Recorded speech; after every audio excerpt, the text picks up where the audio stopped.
que sí, ¿no?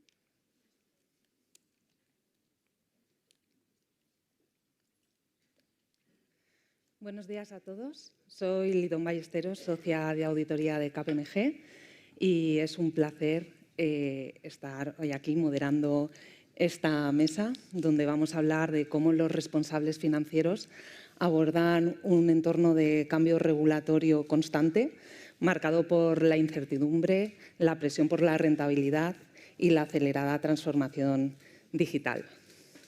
Con el objetivo de ahondar qué impacto tiene todo esto en las compañías que operan hoy en España, tenemos aquí 3 responsables financieros, directores financieros de compañías líderes en el sector.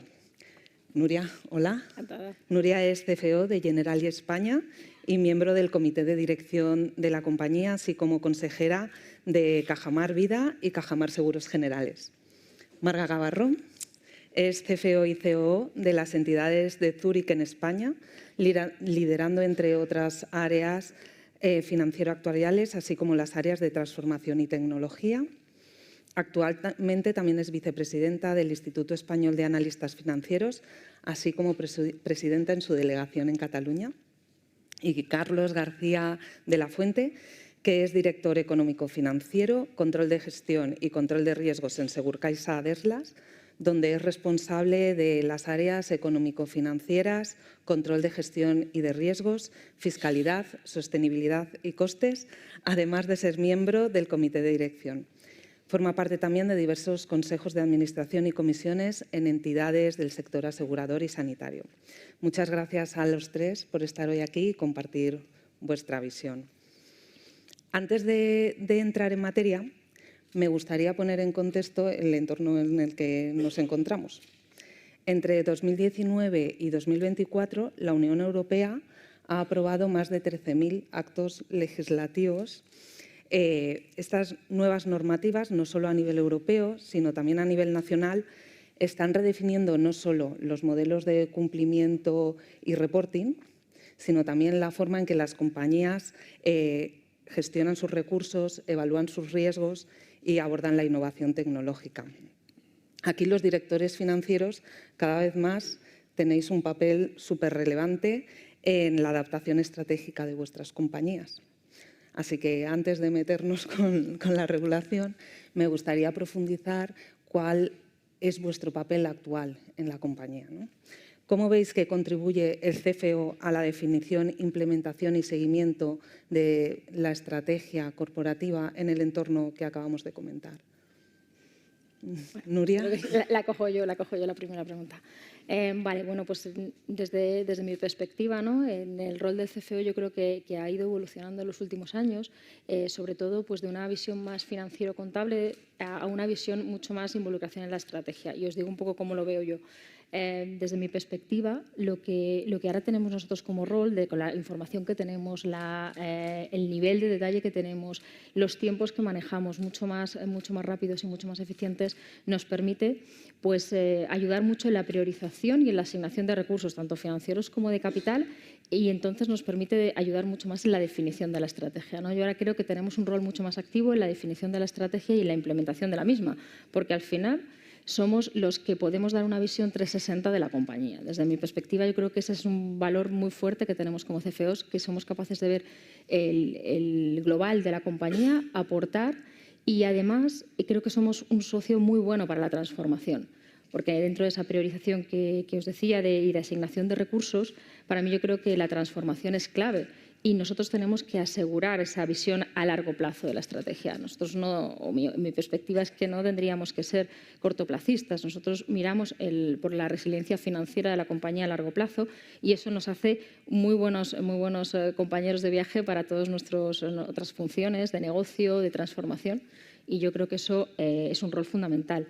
Entonces, para mí, todo este entorno regulatorio, como tú decías al principio, nos lleva a cambios rápidos, ágiles, nos permite tener una visión importante en asignación de recursos, que creo que eso es fundamental, por la presión en márgenes que comentabas, porque al final todos tenemos que mantener unas expectativas de rentabilidad y eso yo creo que el rol del CFO es fundamental porque nos ayuda a dar una mejor visión, apoyar a nuestros compañeros en transformación, en negocio y nos hace pues, una pieza clave desde mi perspectiva para la implementación de esa estrategia a medio o largo plazo.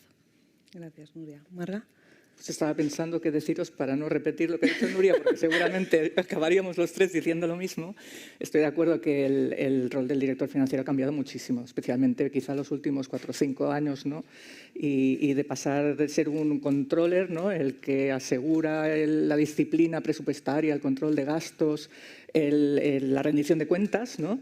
Efectivamente, yo creo que el rol del director financiero hoy es parte del arquitecto, ¿no? En la definición de la estrategia y sobre todo en el cómo consigues esos planes de negocio, ¿no? Que has visualizado. O sea, pasamos de ir con el retrovisor, ¿no? Explicando lo que ha pasado a ir explicando lo que podría ser y qué es lo que necesitamos hacer para conseguirlo, ¿no? Y ahí liga un poco con lo que decía Nuria de la priorización de las inversiones. En mi caso, llevo también la tecnología y la transformación de la compañía y eso creo que me da una visión transversal, ¿no? Como decías, el 360.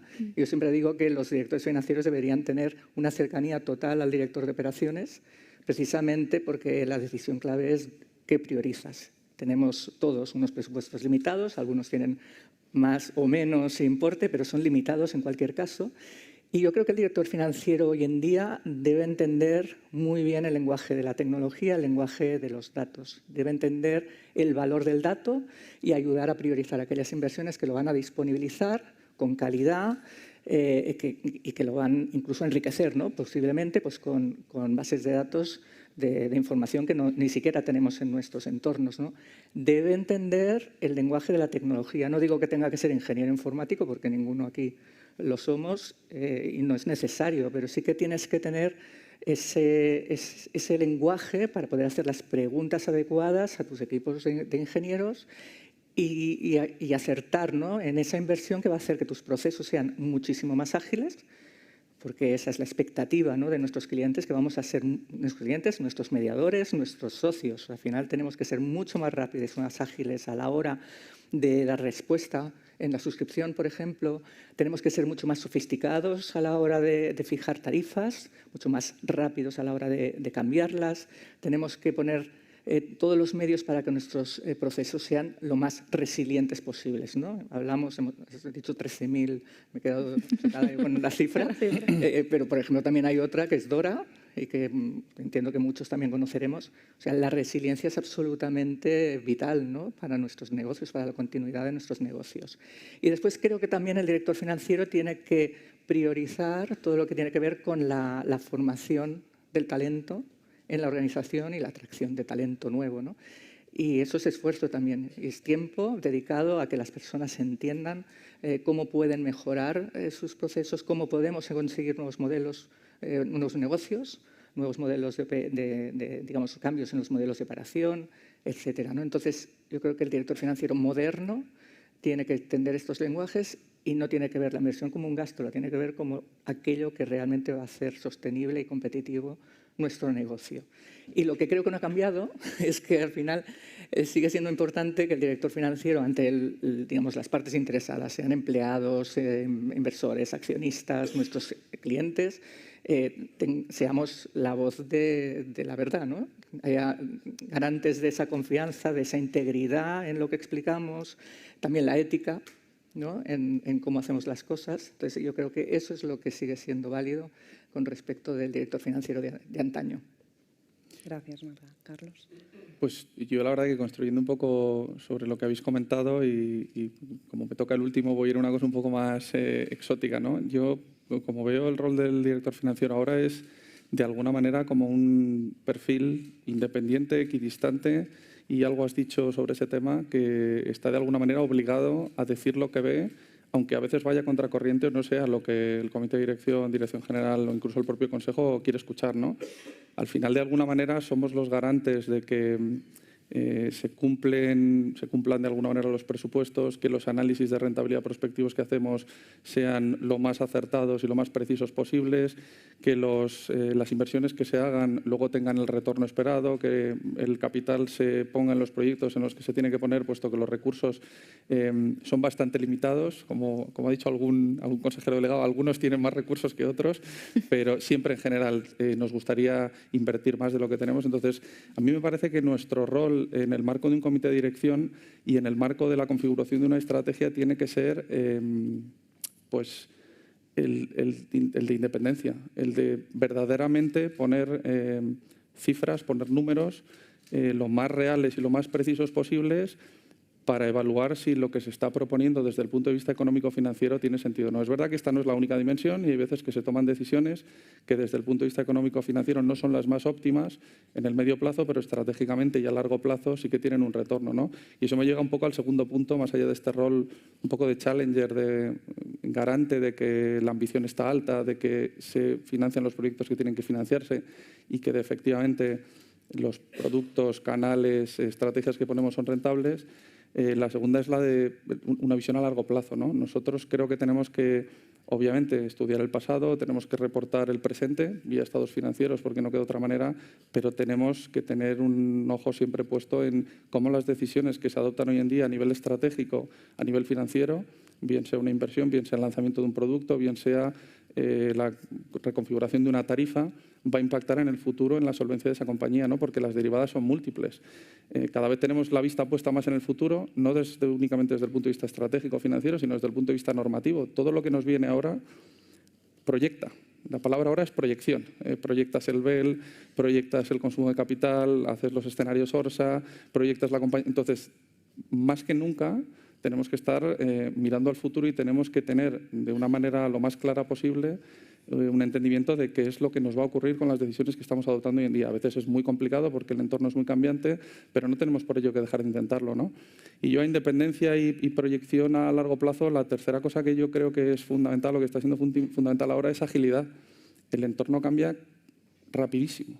Mucho más rápido que hace 30 años, mucho más rápido que hace 10, ni quiero pensar lo que nos queda, ¿no? Yo a veces bromeo cuando me junto con colegas y digo, ¿cómo nos hubiese gustado ser directores financieros en 1970, ¿no?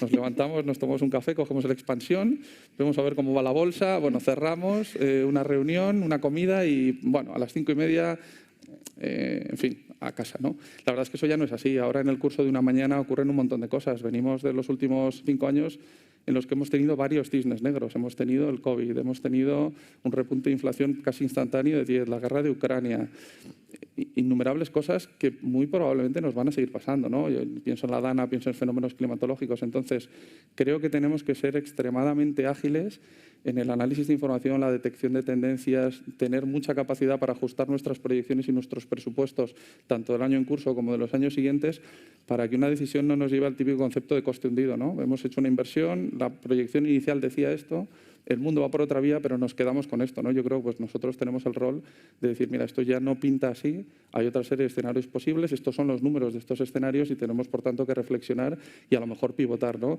Nos pasa a nosotros, lógicamente les pasa a cualquier comité de dirección, le pasa a los directores generales, le pasa a los consejos, que cosas que parecían más o menos ciertas o una tendencia mainstream hace un par de años, pues ya no lo son, ¿no? ¿Cuántas veces en los últimos 2 o 3 años suben los tipos, bajan los tipos, se quedan laterales, vuelven a subir, bajan?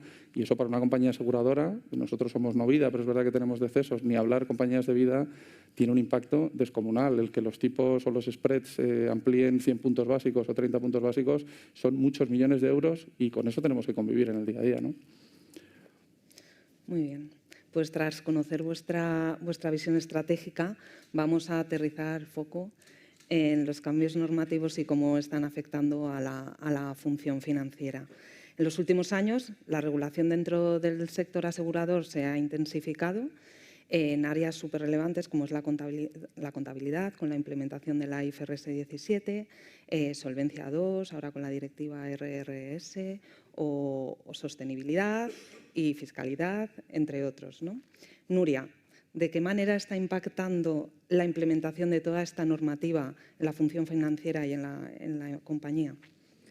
Yo un poco bastante alineado con lo que decían Marga y Carlos. Al final, toda esta regulación es un ambiente de incertidumbre cambiante todos los días y al que nos tenemos que adaptar, ¿no? Y ahí un poco está el punto que ellos también hablaban de ahora nos tenemos que dedicar mucho más que antes a todo lo que es la proyección, la estimación, yo a veces les digo al equipo la bola de cristal, esta que nos venía con el puesto, en el que tenemos que acertar, ¿no?, por dónde van a ir las cosas. Entonces, para nosotros, temas regulatorios como el cambio, por ejemplo, contable de la IFRS 17 ha sido una transformación. Yo creo que para mí la palabra ha sido transformacional, porque nos ha permitido, y no solo una transformación del área financiera, sino una transformación de la compañía, porque al final cuando algo tan grande gira, todos tenemos y acompañamos, ¿no? Entonces, nuestra relación como área financiera con el resto de áreas pues también ha cambiado y ha cambiado de manera muy significativa. En el caso de la IFRS 17, que en nuestro caso también está incluida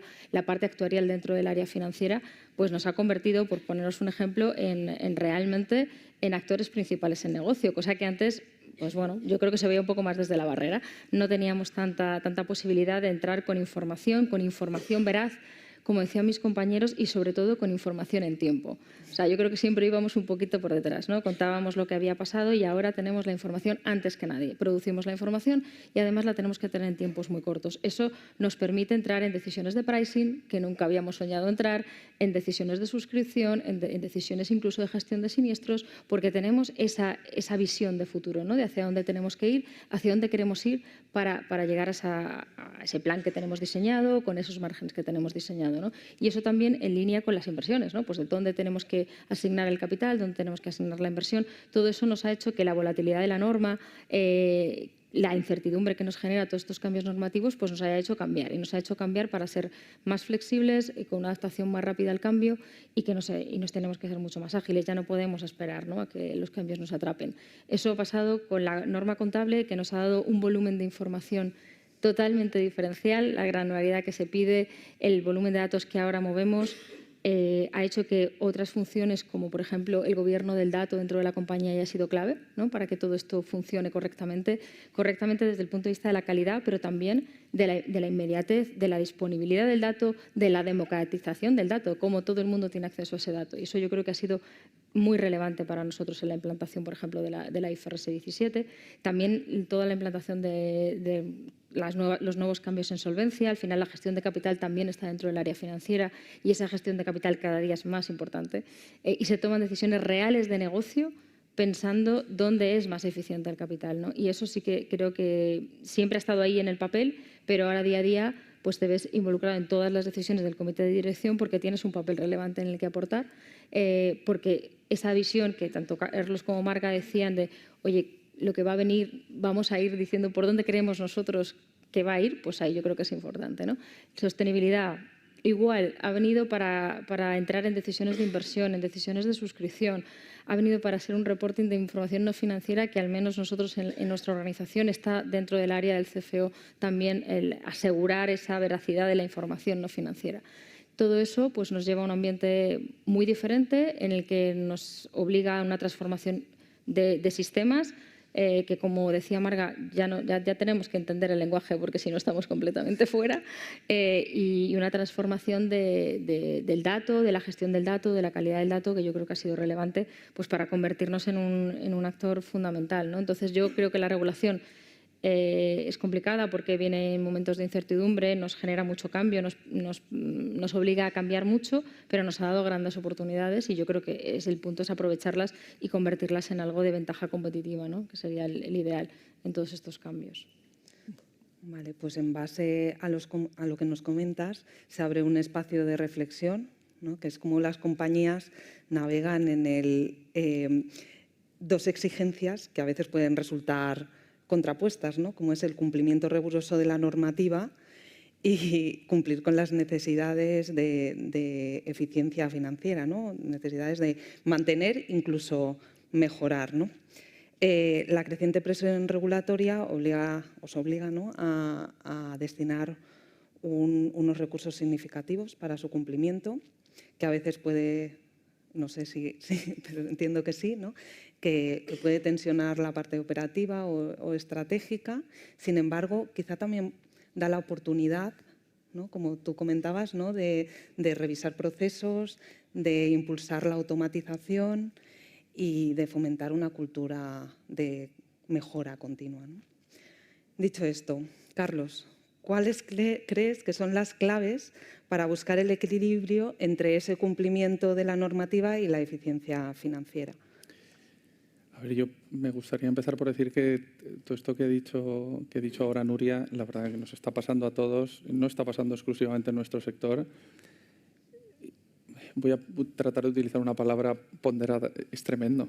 La verdad es que es tremendo. O sea, la cantidad de centenas de millones de euros que se gasta el sector en adaptaciones normativas, muy bien intencionadas, muy bien pensadas, con objetivos muy nobles y que sin duda han contribuido a mejorar muchas cosas, es tremenda. O sea, vuelvo a la palabra original, porque los proyectos son muy complejos, las normativas son muy extensas y los desarrollos, que en la mayor parte de los casos requieren adaptaciones tecnológicas, adaptaciones de procesos, cambio cultural, etcétera, etcétera, etcétera, pues requiere mucho esfuerzo, ¿no? y mucha inversión. Dicho esto, creo que hay oportunidades. Yo creo que lo ha comentado algunas cosas Nuria. Yo creo que esto nos ha ayudado a ponernos en una perspectiva más de proyección del futuro. Todo esto nos, de alguna manera, está dejando patente, documentado por escrito y en procesos, cosas que informalmente se hacen en el sector desde hace mucho tiempo, que es pensar en la solvencia de las compañías, ser prudentes, garantizar que los balances están preparados para las malas situaciones. Y hago un pequeño impasse. No está la historia llena de grandes quiebras de aseguradoras, ni en Europa ni a nivel mundial, cuando en otros sectores sí ha ocurrido, ¿no? Y yo creo que eso habla mucho y muy bien de lo que tenemos un poco metido los que empezamos en el sector. Yo la verdad es que llevo prácticamente toda mi vida en el sector asegurador. Va un poco en el ADN de la cultura aseguradora, el ser prudente, el ser solvente, el no llevar las rentabilidades al límite y básicamente pensar en sostenibilidad en el medio plazo. Entonces, como me he salido un poco, vuelvo a la pregunta original. ¿Cómo podemos de alguna manera equilibrar simplificación y normativa? Yo creo que ya ha dado alguna clave, Nuria. Tenemos que aprovechar para que cuando acometemos estos grandes proyectos siempre ponerlo es un filtro o un complemento de eficiencia, simplificación, etcétera. Yo pongo un ejemplo de algo que hemos hecho en Segurcaixa Deslas. Nosotros hace casi 4 años, un poquito más, empezamos a implementar IFRS 17. ¿no? A pesar de que no somos un grupo internacional, nuestro grupo Mutua Madrileña, tomó la decisión de formular en normas internacionales y nos tocó hacer el proyecto. La realidad es que ese proyecto, teniendo 11 aplicativos transaccionales origen, podríamos haberlo hecho como lo que se llama hoy en tecnología tipo espagueti, ¿no? Podríamos haber ido cogiendo los datos donde estaban, meterlos en el motor de cálculo actuarial, pasarlo al motor contable y sacar los estados financieros. Nosotros, en paralelo, tomamos la decisión de construir por debajo de todo el entorno de aplicaciones una capa de información financiera en la que volcamos todos los datos de todos los transaccionales y los datos contables locales. Los tenemos ya una capa en bruto, una capa modelizada, y de esa capa de información financiera, que podríamos llamar una especie de data lake financiero, nutrimos el motor actuarial, nutrimos el motor contable y a partir de ahí hacemos los cierres, sacamos la información financiera. Lógicamente esto fue una inversión adicional, costó más dinero, costó más esfuerzo y introdujo algo más de complejidad, ¿no? en el proceso. Pero la realidad es que en ese momento, y no fui yo, porque yo llegué después, quien decidió diseñar el proyecto, mi predecesor, tomó la decisión de que esta era la manera de hacerlo y tratar de aprovechar un momento crítico de adaptación normativa para tener una ventaja que ahora la estamos viendo y que nos sirve para un montón de cosas. Para peticiones del propio regulador sobre información de los ramos, análisis prospectivos, proyecciones, todo tipo de cuadres, información granular a nivel segmento. Nosotros ahora tiramos de esa capa de información financiera para muchas de las cosas que hacemos. No todas, estamos en ello y ya me gustaría que lo hubiésemos conseguido, pero todavía queda algo más. Pero bueno, esto digamos que sería un ejemplo, ¿no? de cómo aprovechar un cambio normativo para lograr también simplificar. Y yo con un comentario más a cabo, yo creo que la simplicidad es clave en todo lo que hacemos. Las vidas de todos los que estamos aquí son complicadísimas. Cada vez hay más información, cada vez hay más reuniones, cada vez hay más documentos, más foros, más presión regulatoria, más reporting, etcétera. Entonces, creo que los ejecutivos de hoy en día, y yo esto intento llevarlo a gala, tenemos que pasar todo por el filtro de la simplicidad, no desde un punto de vista naif de el problema no es tan complejo, sino de manera decidida y proactiva tratar de aplicar simplificación a la solución que damos a los problemas que nos enfrentamos en el día a día. Bien sea, como digo, vía simplificación de procesos, simplificación de aplicaciones o en general tratando verdaderamente de ir a lo que es crítico, a lo prioritario y dando una respuesta que bueno, pues sea lo más sencilla posible dentro de la complejidad en la que todos nos movemos, que son grandes compañías con sus gobiernos corporativos, comités de dirección, reuniones de coordinación, etcétera, etcétera, etcétera. Muy bien, pues está claro por lo que dice Carlos, por lo que nos ha contado Nuria, ¿no?, que la digitalización es como la palanca para afrontar todos estos retos. Luego profundizaremos en la mesa redonda de CIOs, pero Marga, desde tu doble posición de directora financiera y responsable de tecnología, ¿consideras que la presión regulatoria está acelerando la digitalización y automatización de procesos financieros? Y no sé si nos puedes poner algún ejemplo, como ha hecho Carlos, de tu compañía. Yo creo que efectivamente la presión regulatoria es un catalizador más, ¿no?, de la necesidad de digitalizar las áreas financieras y otras, ¿no? Y por tanto lo veo siendo, que estoy totalmente de acuerdo con lo que ha dicho Carlos, ¿no? O sea, la cantidad de inversión que hemos destinado digamos, a implementar, ¿no?, todas estas normativas, quizás excesiva. Siempre pienso lo que podríamos haber hecho para el cliente con todo ese dinero, ¿no?, para dar un mejor servicio, para dar un mejor producto, y es abrumador. Dicho esto, pues son oportunidades para las áreas de back, como es una área financiera, de aprovechar esa normativa para no solo cumplir con ella, sino para poner fundamentos, ¿no?, como ahora comentaba, con un buen lenguaje tecnológico, que es el espagueti que decías. Vamos a evitar los espaguetis y vamos a hacer fundamentos, ¿no?, que nos sirvan más allá de cumplir con la normativa. Aprovechemos, ¿no? Entonces son oportunidades. Pero también, como decíamos al inicio, ¿no?, yo creo que la digitalización de las áreas financieras no tiene que ser una reacción a la normativa, sino que tiene que ser para para conseguir ese rol que hablábamos antes de la dirección financiera moderna. Entonces, la priorización de lo que digitalizamos en las áreas financieras tiene que ver con ese rol de proyectar, que decíais vosotros, ¿no?, de tener una visión hacia el futuro, de entender cuál es la inversión importante y adecuada para ser competitivos, para poder dar esa experiencia al cliente que queremos dar, etcétera, ¿no? Y ahí, pues, nosotros, por ejemplo, me pedías ejemplos, ¿no? No hablaré de los grandes proyectos, porque esos son los que tienen el presupuesto de tecnología, ¿no?, cuando metemos un ERP nuevo, cuando incorporamos herramientas nuevas, pues, para hacer cálculos actuariales y dar cumplimiento a la granularidad que exige una IFRS 17, por ejemplo. Esto lo dejo aparte, ¿no? Y yo creo que hay otras maneras, ¿no?, de automatizar y de mejorar los procesos de las áreas financieras que tienen que ver con iniciativas que tienen un grado de inversión tecnológica mucho más ligero. Incluso, pues, tenemos, no sé, tú hablabas de 1970, yo creo que en el 2000 también pasaba. Yo entré en Zurich en el 2000 y el director de inversiones no tenía ordenador, y siempre lo cuento, leía los periódicos lo primero y luego iba a preguntarle al equipo qué estaba pasando en la bolsa y nos mirábamos el Bloomberg y tal. O sea, no hace falta irse al 70, a los 2000, y ahora sí, ¿no? Y has medido totalmente el hilo, ¿no?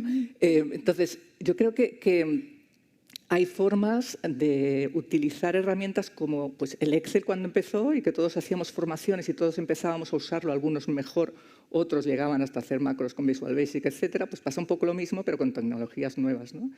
Y tenemos Power Apps, Power Automates, y tenemos chatbots estilo ChatGPT, etc. Entonces, ejemplos. Sobre todo es un cambio cultural, porque al final lo que tenemos es que estar formando constantemente nuestras personas. Nosotros este año llevamos 1.700 personas que han participado en formaciones sobre el uso de la inteligencia artificial de distinta índole. Algunas son generalistas y otras son específicas para equipos concretos. Y en finanzas también hemos tenido 170 personas participando en ellas, ¿no? Y entonces tenemos áreas como, por ejemplo, la fiscal y la de operaciones financieras, que llevan desplegados ya, he perdido la cuenta de cuántos RPAs, ¿no?, robotizaciones de procesos, que empiezan en una reingeniería del proceso o un repensarlo, ¿no? Pero bueno, RPAs, por ejemplo, un equipo fiscal, que en nuestro caso no es un equipo numeroso, igual son 5, por ahí tengo al director financiero que lo sabrá mejor que yo, y con esas robotizaciones han ahorrado 5 días al mes de esfuerzo.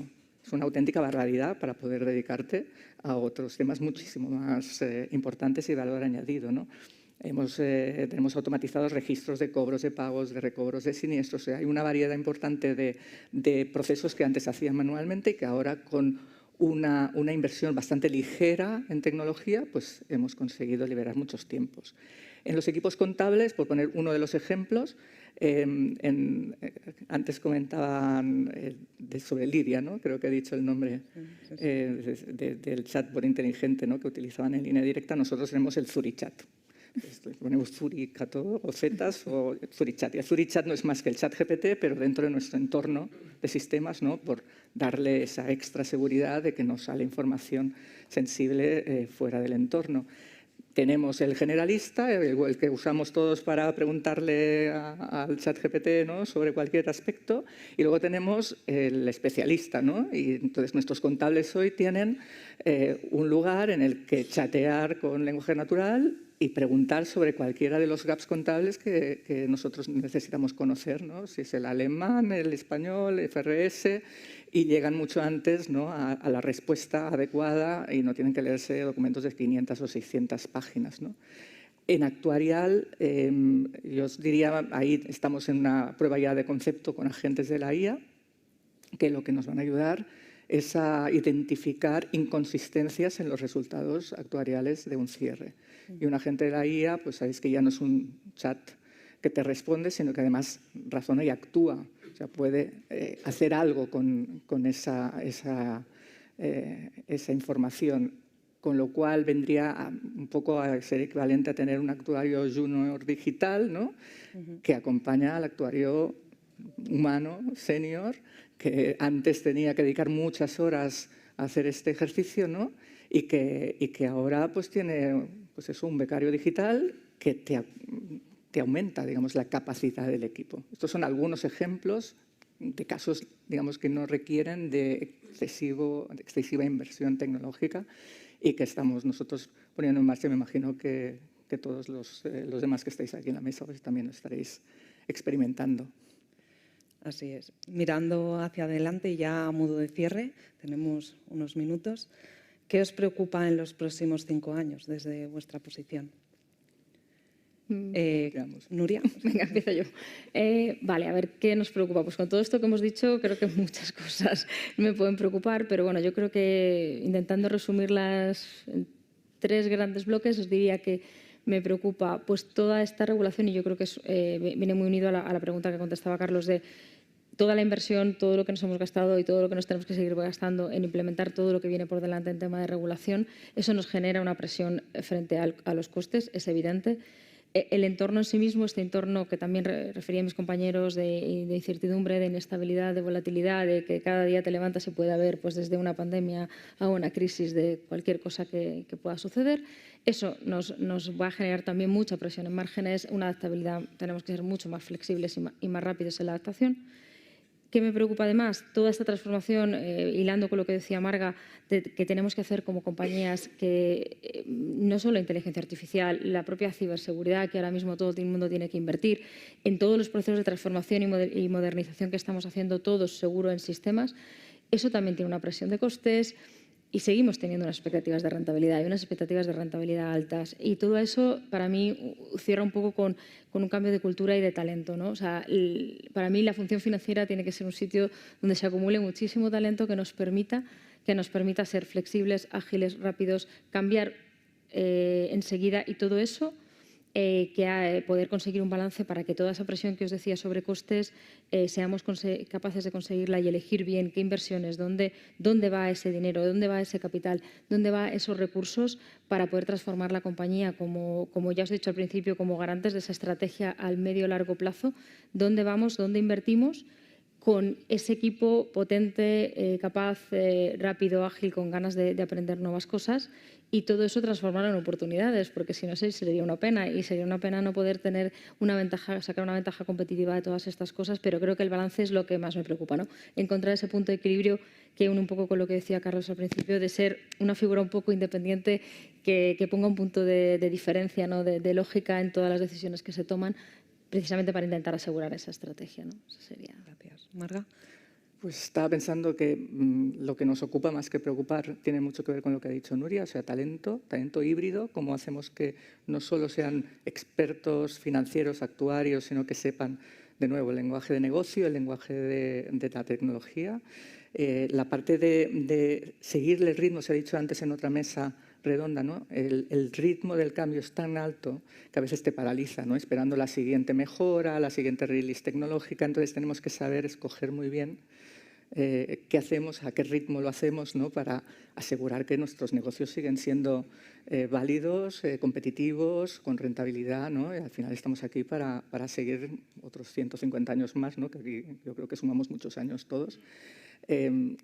Pero lo que me preocupa de verdad es el contexto, ¿no? Es el contexto de tensiones geopolíticas, es el contexto de fragilidad creciente en las democracias. Me preocupa muchísimo todo lo que tiene que ver con el futuro del empleo y de la salud mental de nuestros jóvenes, ¿no? Y ahí yo creo que, aunque puede parecer extraño, creo que el director financiero también puede tener un rol de garantizar que parte del valor que creamos lo devolvemos a la sociedad en forma de, pues a través de nuestras fundaciones o en forma de voluntariado, por ejemplo, ¿no? Nosotros en Zúrich el año pasado hicimos 25.000 horas de voluntariado. Eso, un director financiero de antaño te diría que es menos productividad y que es mucho coste.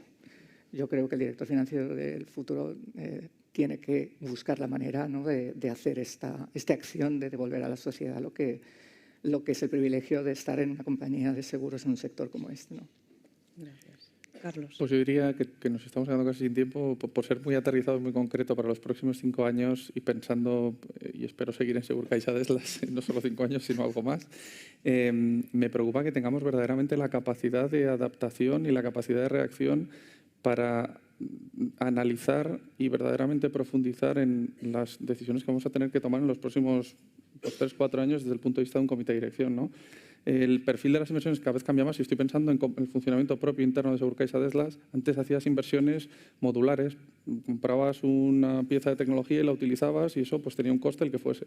Ahora tienes que instalar grandes infraestructuras que son costes fijos, que luego además te dejan un modelo después del proyecto de fee de suscripción, con lo cual eso te cambia mucho en los economics de cómo funcionan nuestros productos, ¿no? Y además, por cómo va la vida, los tipos de interés, los inflación y costes, nosotros operamos sobre todo o fundamentalmente, nuestro negocio más grande es en salud. Todas las tendencias subyacentes en el sector de salud nos dicen que los costes van a subir y mucho en los próximos años. Si a eso le añades la incertidumbre asociada a una potencial gran disrupción, no sé si en los próximos 5 años, desde luego en los próximos 10, de una reconfiguración de nuestras bases de costes generales, no hablo de la siniestralidad, por incorporación de inteligencia artificial, de nuevo un proyecto coste fijo, etcétera, coste incremental cero. La verdad es que en nuestro trabajo se vuelve muy complicado a la hora de tratar de ayudar a una compañía a tomar una decisión económicamente acertada, no solo por la incertidumbre, sino por el propio cálculo, ¿no? Y además, en un entorno en el que cada vez somos más competitivos, cada vez los márgenes son más estrechos, cada vez cuesta más mantener niveles de rentabilidad sostenibles. Ya no hablo de ganar mucho ni de perder, sino sostenibilidad, ¿no? Financiera. Entonces, creo que desarrollar las capacidades analíticas para profundizar y para llegar a construcción de escenarios, proyecciones, soporte cuantitativo para la toma de las grandes decisiones de la compañía es algo a lo que le dedicamos tiempo y en lo que estamos trabajando, ¿no? Construyendo proyectos que mejoran nuestra capacidad de análisis de información, bases de datos adicionales, nuevas fuentes de información que integramos en los procesos de decisión, etcétera, etcétera, etcétera, ¿no? Y una idea para el medio plazo, para el largo plazo, a mí desde el punto de vista financiero me preocupa mucho qué es lo que va a ocurrir con la exponencialidad de la adopción de la inteligencia artificial, porque esto te va a cambiar todo.